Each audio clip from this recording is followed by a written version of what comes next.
Hello students, आज हम पढ़ेंगे कार्बोकेटायन, उसके कैरेक्टरिस्टिक्स और उसकी स्टेबिलिटी के बारे में। ठीक है, एग्जाम पॉइंट ऑफ व्यू से बहुत बहुत इंपॉर्टेंट टॉपिक है। इससे कॉम्पिटिटिव एग्जाम में क्वेश्चन सीधे सीधे पूछ लिए जाते हैं।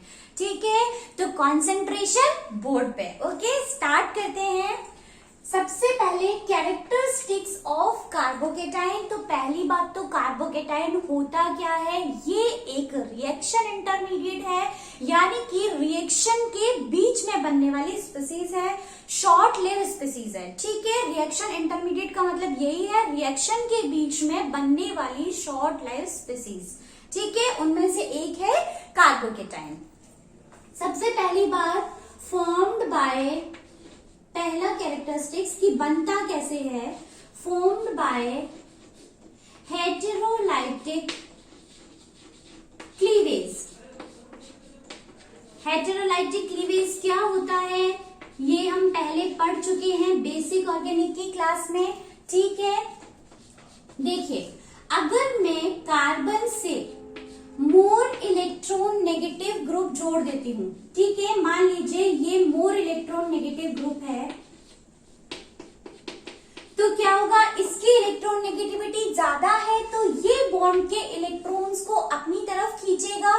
ठीक है, और ये इलेक्ट्रॉन्स को लेके बाहर निकल जाता है और क्या बन जाता है, कार्बन पर पॉजिटिव चार्ज और ये X माइनस के फॉर्म में बाहर। ठीक है, इस तरीके से बनता है कार्बोकेटायन। हेटेरोलाइटिक क्लीवेज मतलब एक ही स्पीसीज है, एक ही एटम बॉन्ड के इलेक्ट्रॉन्स को ले गया।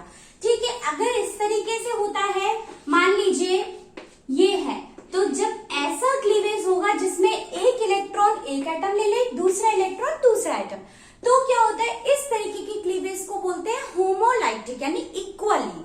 ठीक है, और अगर एक ही पूरे ले जाए तो उसे बोलते हैं हेटेरोलाइटिक क्लीवेज। ओके, तो ये कैसे बनता है, हेटेरोलाइटिक क्लीवेज से। नेक्स्ट पॉइंट, अब देखो ये कार्बोकेटाइन, तो ये मान लीजिए मैंने इससे हाइड्रोजन जोड़ दिया, यहाँ पे पॉजिटिव चार्ज और ये एक हाइड्रोजन।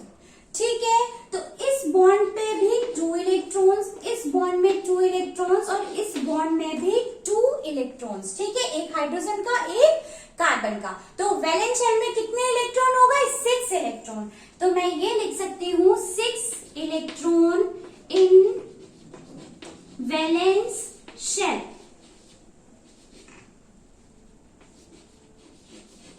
ठीक है, या फिर 6 वैलेंस इलेक्ट्रॉन भी लिख सकते हैं, या फिर अब देखो 6 इलेक्ट्रॉन है तो ऑक्टेट कंप्लीट नहीं हुआ, इसका मतलब ये क्या है, इलेक्ट्रॉन डेफिशिएंट स्पीसीज। तो ये हो गई इलेक्ट्रॉन डेफिशिएंट स्पीसीज। मेरे साथ नोट करते जाइएगा। उसके बाद में देखिए, अगर ये इलेक्ट्रॉन डेफिशिएंट स्पीसीज है, इसका मतलब इसके पास इलेक्ट्रॉन्स की कमी है और ये चाहता है कि इसे कहीं ना कहीं से इलेक्ट्रॉन्स मिल जाए। इसका मतलब मैं कह सकती हूँ कि ये क्या है, एक इलेक्ट्रोफाइल की तरह बिहेव करता है। ठीक है, अगर हम इसके शेप की बात करते हैं तो शेप के लिए हम क्या करते हैं, पहले हम हाइब्रिडाइजेशन निकालते हैं, और हाइब्रिडाइजेशन मैं आपको बहुत अच्छे से पढ़ा चुकी हूँ। जिन्होंने नहीं देखा है या जिन्हें डाउट है, वो मैं डिस्क्रिप्शन में लिंक डाल दूंगी, आप वहां पे जाके हाइब्रिडाइजेशन निकालना सीख सकते हैं। ओके, ठीक है, अब हाइब्रिडाइजेशन हम कैसे निकालते थे, 2 तरीके हैं। या तो एक तरीका ये है कि number of sigma bond plus localised lone pair. मैं यहाँ लिख देती हूँ साइड में, आपको रिकॉल भी हो जाएगा हाइब्रिडाइजेशन। एक तरीका तो ये होता है कि number of sigma bond plus localised lone pair. ठीक है, या फिर दूसरा मैंने आपको एक फॉर्मूला बताया था, दूसरा तरीका वो क्या था, number of valence electron in central atom plus monovalent atom plus minus charge divided by 2। ठीक है, यही 2 तरीके बताए थे। ठीक है, अब देखो अगर मैं इससे देखती हूँ number of sigma bond plus localised lone pair, तो देखो यहाँ पे देखो 1 2 3 सिग्मा बॉन्ड्स है और ये बेचारा वैसे ही इलेक्ट्रॉन डेफिशिएंट स्पीसीज है तो लॉन पेयर तो है ही नहीं। ठीक है, तो 3 सिग्मा बॉन्ड यानी कि n की वैल्यू कितनी हो गई 3, तो हाइब्रिडाइजेशन कौन सा हो गया sp2 हाइब्रिडाइज्ड। ठीक है, कार्बोकेटाइन कैसा होता है sp2 हाइब्रिडाइज्ड। ठीक है, अब सारे के सारे बॉन्ड पेयर है, कोई भी लॉन पेयर नहीं है, तो शेप क्या हो जाएगी ट्राइगोनल प्लेनर। sp2 हाइब्रिडाइज्ड के लिए शेप कौन सी है ट्राइगोनल प्लेनर। ठीक है, इतनी बात समझ में आई। कार्बोकेटाइन के केस में सबसे पहली बात हेटेरोलाइटिक क्लीवेज से बनता है, उसके बाद हमने बोला कि ये 6 इलेक्ट्रॉन स्पीसीज है, यानी कि 6 इलेक्ट्रॉन इसके वैलेंस शेल में होते हैं, तो इसका मतलब इलेक्ट्रॉन डेफिशिएंट स्पीसीज है, तो इसका मतलब ये क्या है इलेक्ट्रोफाइल है। ठीक है, हाइब्रिडाइजेशन की बात की तो कौन सा है sp2 हाइब्रिडाइज्ड है और शेप ट्राइगोनल प्लेनर। इतनी बात समझ में आई, नोट कर लीजिए, रब कर दूं। ठीक, अब हम बात करते हैं सबसे important point stability of carbocation. ठीक है, जिससे आपके एग्जाम में क्वेश्चंस ही पक्का आते हैं। ठीक है, अब स्टेबिलिटी की जब हम बात करते हैं तो हमारे सामने 1 डिग्री 2 डिग्री 3 डिग्री कार्बन ये बार बार आएगा। ठीक है, तो ये कैसे देखते हैं, अगर पॉजिटिवली चार्ज कार्बन से अगर सीधे एक कार्बन जुड़ा हुआ है तो उसे हम बोलते हैं 1 डिग्री कार्बोकेटाइन। ठीक है, अगर पॉजिटिवली चार्ज कार्बन से 2 कार्बन जुड़े हुए हैं तो उसे हम कहते हैं 2 डिग्री कार्बोकेटाइन, और अगर पॉजिटिवली चार्ज कार्बन से तीनों कार्बन जुड़े हुए हैं तो हम कहते हैं 3 डिग्री कार्बोकेटाइन। ठीक है, 4 रहते हैं वैलेंसी, एक तो हमारा बॉन्ड टूट ही गया, मोर इलेक्ट्रॉन नेगेटिव हेटेरोलाइटिक क्लीवेज करके ले गया, तभी तो पॉजिटिव चार्ज आया, तो बचे 3।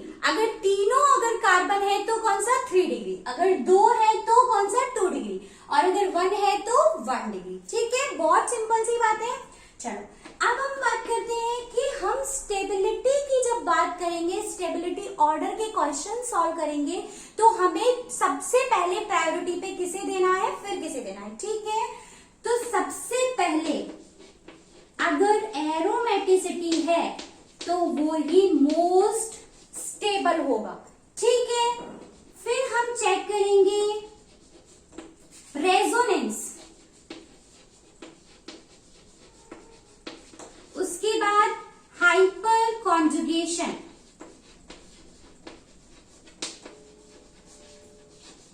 और फिर हम चेक करेंगे इंडक्टिव इफेक्ट।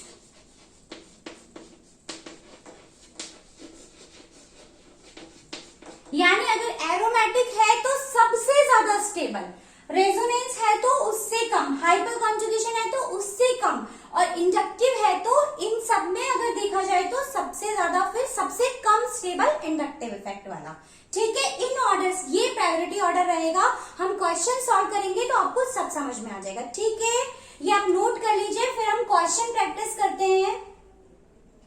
रब कर दो, यहाँ पे कुछ एग्जाम्पल्स हैं जिनको हमें स्टेबिलिटी के ऑर्डर में अरेंज करना है। ठीक है, फर्स्ट देखो, यहाँ पे देखो कार्बोकेटाइन, कार्बन पे पॉजिटिव चार्ज और इससे कितने कार्बन चेन जुड़े हुए हैं 3, 1 2 और 3, यहाँ पे 2 और यहाँ पे 1, यानी कि ये 3 डिग्री हो गया, ये 2 डिग्री हो गया और ये 1 डिग्री हो गया।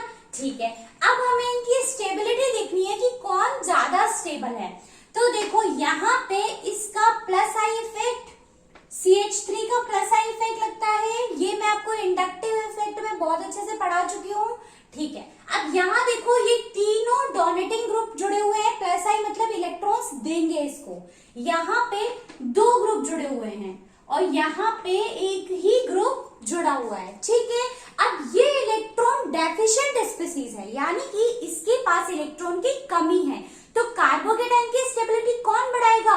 जो इसको इलेक्ट्रॉन दे दे, यानी इलेक्ट्रॉन डोनेटिंग ग्रुप जितने ज्यादा होंगे कार्बोकेटाइन की स्टेबिलिटी क्या हो जाएगी? उतनी ही ज्यादा। जिसके पास जो कमी है उसको वो ही दे दो तो वो स्टेबल हो जाएगा, है ना। तो अब इसको देने वाले 3 ग्रुप हैं, इसको देने वाले 2 और इसको देने वाला 1 ही, यानी सबसे ज्यादा स्टेबल कौन सा हो जाएगा? 3 डिग्री, उसके बाद 2 डिग्री और फिर 1 डिग्री। समझ में आया? सिंपल है बिल्कुल। चलो नेक्स्ट देखो, इसमें क्या है? देखो कार्बन कार्बोकेटाइन से 3 बेंजीन रिंग जुड़े हुए हैं, ठीक है। अब देखो ये तीनों रिंग जुड़े हुए हैं, इन रिंग्स में क्या हो रहा है? रेजोनेंस होगा, ठीक है। तो डीलोकेलाइजेशन ज्यादा होगा, जितना ज्यादा रेजोनेंस होगा उतनी ज्यादा रेजोनेटिंग स्ट्रक्चर्स बनेंगी और उतना ही ज्यादा क्या हो जाएगी? स्टेबिलिटी, ठीक है।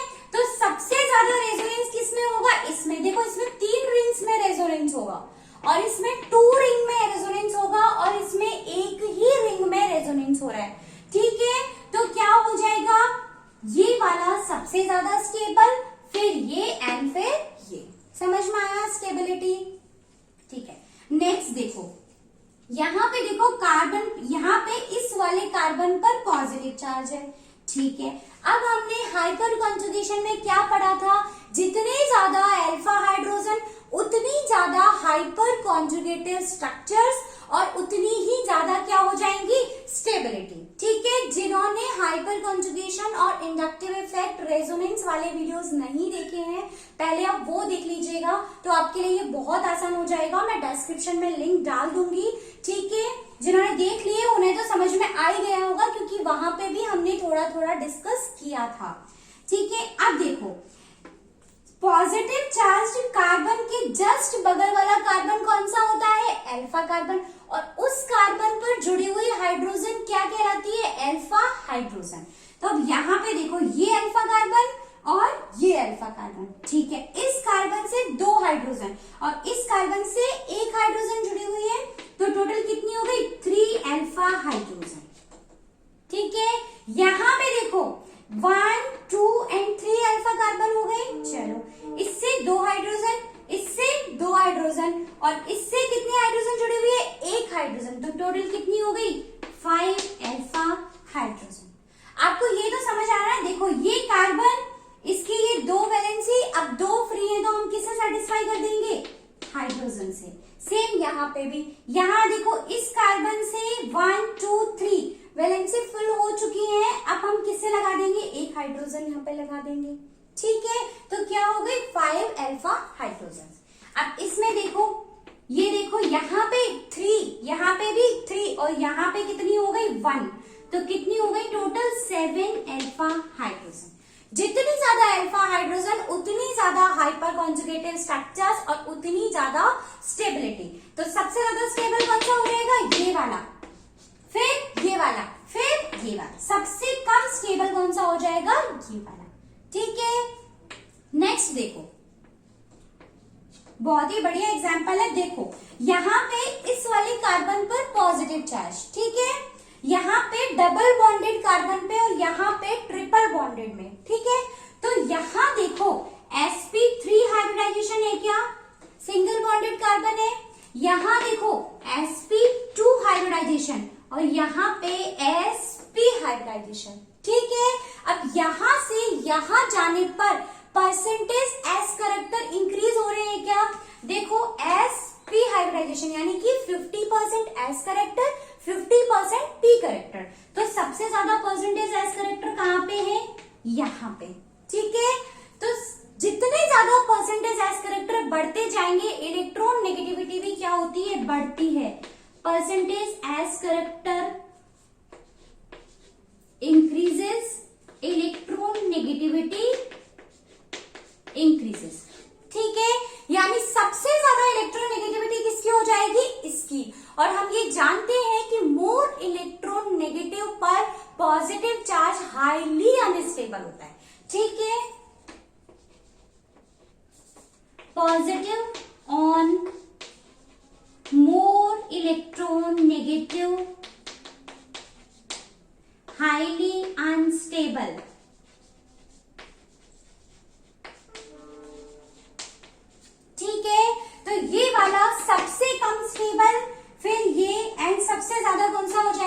ये वाला।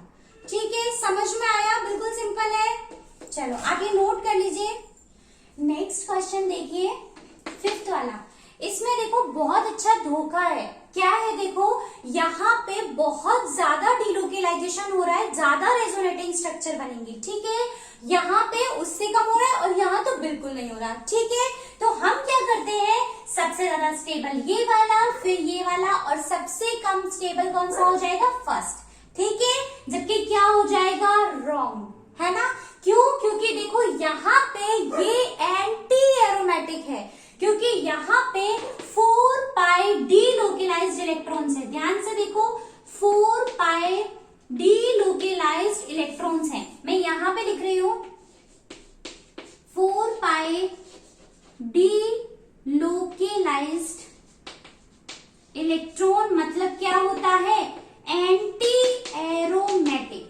ठीक है, क्या था एंटी एरोमेटिक, कैसे देखते थे हम, 4n पाई डीलोकेलाइज्ड इलेक्ट्रॉन अगर होते थे तो वो क्या होता था, एंटी एरोमेटिक। और अगर 4n + 2 पाई डीलोकेलाइज्ड इलेक्ट्रॉन्स होते हैं तो क्या होता है, एरोमेटिक। और एंटी एरोमेटिक हाईली अनस्टेबल होते हैं। और यहाँ पे क्या है, 4 पाई डीलोकेलाइज्ड, देखो 2 पाई एंड 2 पाई, तो ये क्या हो गया, एंटी एरोमेटिक, यानी कि हाईली अनस्टेबल।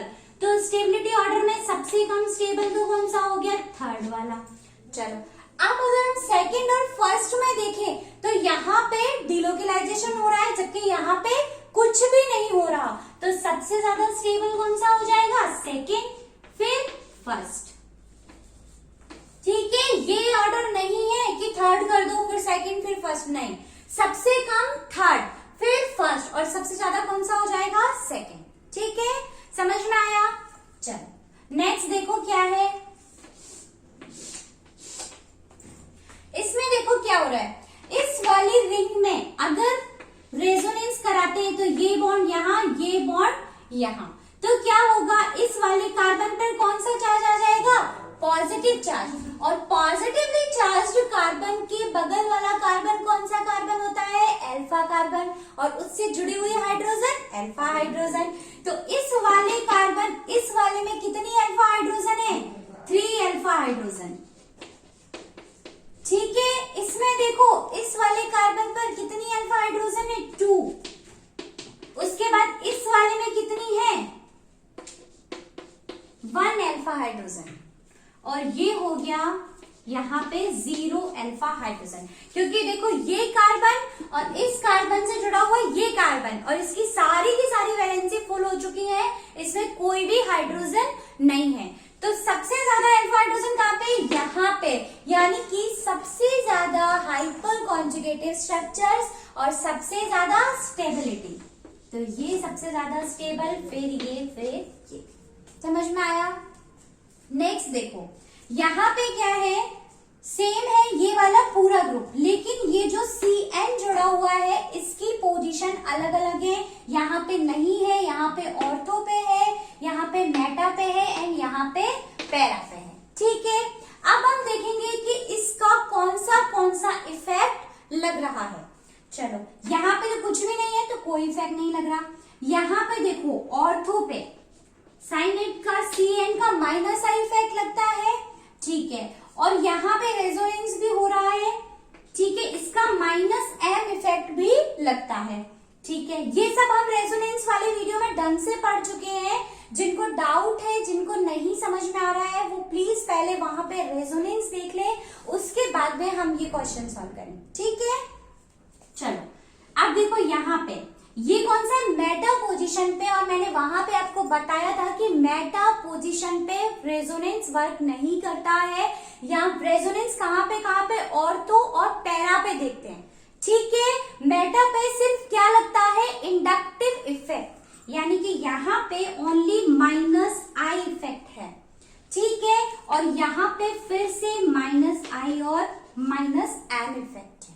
ठीक है, अब बात करते हैं कि इन दोनों में से, इंडक्टिव और रेजोनेंस में से हम किसको प्रायोरिटी देते हैं, या फिर हम किसको स्ट्रॉन्ग मानते हैं, रेजोनेंस को। ठीक है, तो अब देखो यहाँ पे देखो कोई भी इफेक्ट नहीं है। अब माइनस आई का मतलब क्या हो गया, इलेक्ट्रॉन विड्रॉइंग, ठीक है, इलेक्ट्रॉन विड्रॉइंग, और पॉजिटिव चार्ज पहले से इलेक्ट्रॉन की कमी है, अब विड्रॉ और कर ले तो और कमी आ जाएगी, तो स्टेबल होगा क्या, नहीं होगा, ठीक है। तो इलेक्ट्रॉन विड्रॉइंग ग्रुप क्या करते हैं, इसको डीस्टेबलाइज करते हैं, ठीक है। तो अब सबसे ज्यादा स्टेबल तो कौन सा हो गया, ये, क्योंकि यहाँ पे खींचने वाला कोई भी नहीं है। भाई बेचारा कोई ऐसा है जिसके पास कुछ नहीं है, पहले से कमी है, और उससे अगर हम लेते और जाए तो वो और परेशान हो जाएगा, और दे दे तो खुश हो जाएगा, है ना। तो यहाँ पे ना दे रहा है ना ले रहा है, तो बेचारा जैसे तैसे अपनी जिंदगी जी रहा है ना। तो ये वाला तो हो गया सबसे ज्यादा स्टेबल, फर्स्ट। तो अब बाकियों में देखो क्या हो रहा है, यहाँ पे 2 लोग ले रहे हैं, यहाँ पे भी 2 लोग ले रहे हैं, जबकि यहाँ पे सिर्फ अकेला ले रहा है। तो ये वाला कंपैरेटिवली क्या हो जाएगा, इन दोनों के ज्यादा स्टेबल हो जाएगा, है ना, क्योंकि ये वाले तो ज्यादा परेशान कर रहे हैं, ये वाला कम परेशान कर रहा है, तो ये वाला इनसे ज्यादा स्टेबल। तो उसके बाद कौन सा आ जाएगा, थर्ड। यहाँ पे विड्रॉइंग इनके कंपैरिजन में सबसे कम है। अब देखो इन दोनों में क्या करना है, रेजोनेंस के लिए हमने बोला था कि ऑर्थो और पैरा पे इक्वल रहता है, ठीक है, जबकि इंडक्टिव क्या था, डिस्टेंस डिपेंडेंट इफेक्ट था। जैसे जैसे डिस्टेंस बढ़ती जाएगी इफेक्ट क्या होता जाएगा, कम होता जाएगा। तो यहाँ पे देखो ये ऑर्थो पे है, अब माइनस एम तो कॉमन हो गया, अब हम किसके हिसाब से देख ले, इंडक्टिव के। तो यहाँ देखो ऑर्थो पे है, यानी ये इसके सबसे ज्यादा पास है, और यहाँ पे ये बहुत दूर है, तो ये कम इंटेंसिटी के साथ खींच पाएगा, जबकि ये बहुत ज्यादा इंटेंसिटी के साथ खींच पाएगा, है ना। अगर हमारे पड़ोस में कोई रहता है, वो बहुत ही बेकार पड़ोसी है, तो वो हमें बहुत ज्यादा परेशान कर पाएगा, और अगर हमारी कॉलोनी में बहुत दूर कोई रहता है जो हमें परेशान करता है, तो वो कंपैरेटिवली कम परेशान कर पाएगा, यही होता है ना। तो ये वाला कम परेशान कर पाएगा, जबकि ये वाला बहुत ज्यादा परेशान करेगा। तो सबसे ज्यादा, इसके बाद अगर हम स्टेबिलिटी देखें तो फोर्थ की, और सबसे ज्यादा अनस्टेबल कौन सा हो जाएगा, सेकंड वाला, क्योंकि इसको परेशान करने वाला तो इसके पड़ोस में ही है, जबकि ये वाला बहुत दूर है, ठीक है। समझ में आया, बिल्कुल सिंपल है। देखो यहाँ पे तो कोई भी विड्रॉइंग नहीं है, तो ये तो बहुत खुश, इसको परेशान करने वाला कोई नहीं है, तो ये तो बहुत खुश। अब यहाँ पे 2 लोग परेशान कर रहे हैं, तो ये ज्यादा दुखी, इसके कंपैरिजन में खुश कौन सा है, ये वाला, क्योंकि इसे एक ही परेशान कर रहा है। अब यहाँ जो परेशान कर रहे हैं उनमें इसको जो परेशान कर रहा है वो कौन है, पड़ोसी, तो ये सबसे ज्यादा दुखी है, तो इसकी स्टेबिलिटी सबसे कम। समझ में आया, चलिए नोट कर लीजिए। इस क्वेश्चन में देखिए मैंने क्या किया है, OH ग्रुप की पोजीशंस चेंज की हैं, ठीक है, पहले ऑर्थो पे, फिर मेटा पे, और फिर पैरा पे लगा दिया, ठीक है। अब OH ग्रुप का कौन सा इफेक्ट लगता है, -I और +M। यहाँ पे मेटा है, यानी कि यहाँ पे रेजोनेंस वर्क नहीं करता, तो कौन सा इफेक्ट लगेगा, -I। यहाँ पे भी -I और +M, ठीक है। अब देखो यहाँ पे हमें पता है कि resonance is dominant over inductive effect,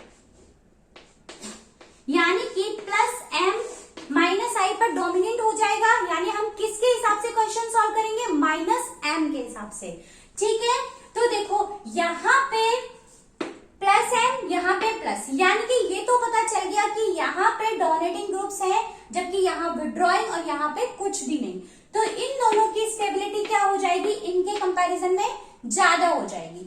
अब ये डोनेटिंग जो ग्रुप है वो तो इफेक्ट तो सेम लग रहा है, क्योंकि वो ऑर्थो पे भी सेम है और पैरा पे भी सेम लगेगा, लेकिन इन दोनों में अगर हम देखें तो इंडक्टिव इफेक्ट इसका ज्यादा लगेगा, जबकि इसका कम लगेगा, क्योंकि ये ऑर्थो पे है, ये पड़ोस में है, ये ज्यादा दुखी करेगा, और ये बहुत दूर है तो ये कम दुखी करेगा, ठीक है।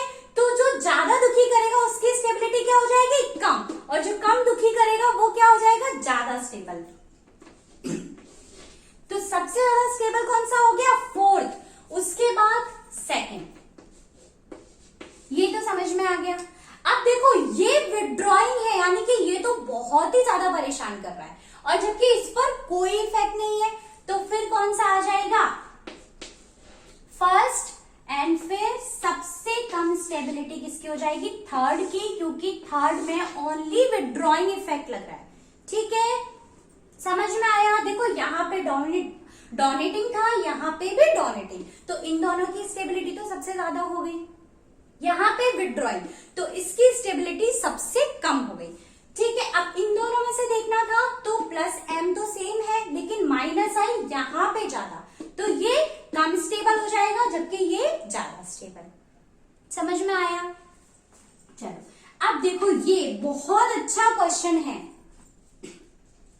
इसमें क्या हो रहा है, देखो क्लोरीन क्लोरीन लगा हुआ है, और ये क्या करते हैं, रेजोनेंस में इलेक्ट्रॉन डोनेट करते हैं। ठीक है, रिंग में इलेक्ट्रॉन डोनेट करते हैं, मतलब अगर कहें तो प्लस एम इफेक्ट लगता है और माइनस आई इफेक्ट लगता है। ठीक है, लेकिन हैलोजन के केस में एक्सेप्शन होता है, यहाँ पे माइनस आई डोमिनेंट होता है प्लस एम पे। यानी कि अगर हम हैलोजन की रिएक्टिविटी और स्टेबिलिटी की जब हम बात करते हैं, तो हम किसके बेस पे निकालते हैं, इंडक्टिव इफेक्ट के बेस पे। ठीक है, इसको कंसीडर नहीं करते हैं, सिर्फ इंडक्टिव इफेक्ट के बेस पे निकालते हैं। ये बात आप सभी को समझ में आ गई, ये एक्सेप्शन केस है।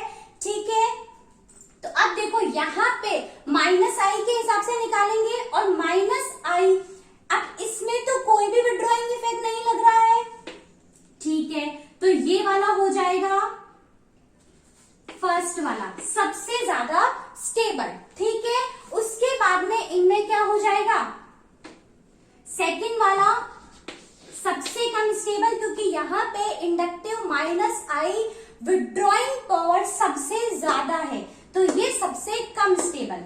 तो यहाँ पे इसमें सबसे कम है, तो ये सबसे ज्यादा। देखो समझ में आएगा, यहाँ कोई विड्रॉइंग इफेक्ट नहीं लग रहा है, तो ये तो सबसे ज्यादा स्टेबल हो गया। अब हम इन तीनों में अगर बात करें, तो ये सबसे दूर है, तो सबसे कम परेशान करेगा, तो ये इन दोनों के कंपैरिजन में ज्यादा सुखी, ज्यादा स्टेबल, तो फोर्थ वाला ज्यादा। फिर ये थोड़ा पास है, तो ये इसके कंपैरिजन में ज्यादा सुखी, और ये तो बहुत ही पास है, तो ये तो बहुत दुखी है, यानी कि सबसे ज्यादा अनस्टेबल है। ये समझ में आया क्या आपको? बिल्कुल सिंपल है। यहाँ पे आपको ध्यान रखना है, यहाँ पे हम हैलोजन के केस में inductive effect is dominant over resonance. ठीक है, तो वहां पे हम जो भी निकालेंगे ऑर्डर्स, वो इंडक्टिव इफेक्ट के बेसिस पे निकालेंगे, तो वहां पे आंसर क्या हो जाएगा, फर्स्ट, फिर फोर्थ, फिर थर्ड एंड फिर सेकेंड। ठीक है, समझ में आया? मैंने वो सारे एग्जांपल्स ले लिए जो आपके एग्जाम में इनमें से किसी न किसी पैटर्न पे क्वेश्चन आ ही जाता है, तो आप इनकी प्रैक्टिस करते रहिए और एग्जांपल्स की प्रैक्टिस करिए। जितनी ज्यादा करेंगे आपको समझ में आ जाएगा। ठीक है, ऑल द वेरी बेस्ट।